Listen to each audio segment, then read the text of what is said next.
Je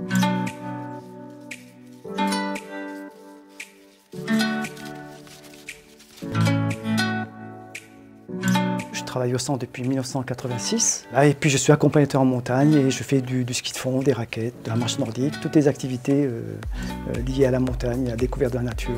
J'ai toujours vécu en montagne et puis d'une passion, d'un loisir, d'un sport, j'en ai fait mon métier, ça s'est fait naturellement.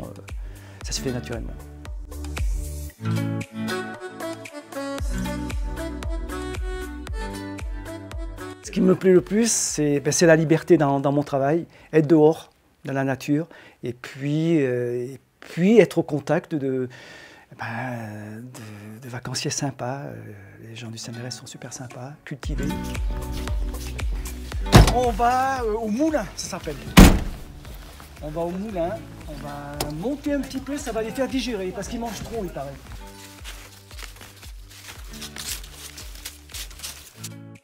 Ça, tu vois, c'est un lièvre. Et en fait, les pattes de derrière, il les pose devant pour pousser, pour faire des bonds. Tu sais, c'est ce qu'il pose les pattes de derrière devant. Donc ça, c'est un lièvre. C'est important aussi de connaître le milieu dans lequel on évolue. C'est très important. C'est ce qui fait le charme de cette activité, la raquette.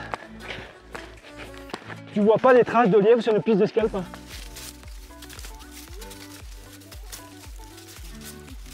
Et si vous deviez passer une nuit dehors dans la neige, qu'est-ce que vous faites?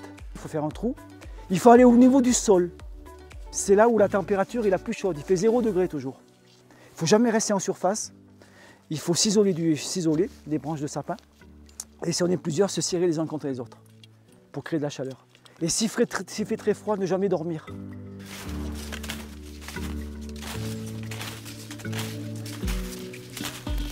Là, on va quitter ce chemin, c'est en plein milieu.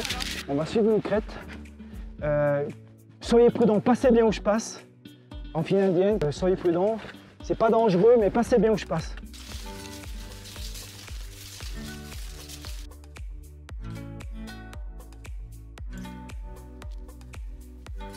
Un bon guide, c'est quelqu'un qui est à l'écoute, qui sécurise son groupe, et puis surtout qui partage, qui échange, et les gens sont pris en charge, ils sont sécurisés. J'avais un copain qui habitait en région parisienne, banlieue nord, donc Saint-Denis, et quand il venait l'été, il me disait « écoute », mais je lui répondais « quoi ?» Et il me disait « on n'entend rien, écoute, on n'entend rien ». Et ça, c'est une phrase qui me restera gravée, je crois, toute ma vie, et c'est ce que je perçois le plus peut-être. Ouais, le silence, le grand silence blanc.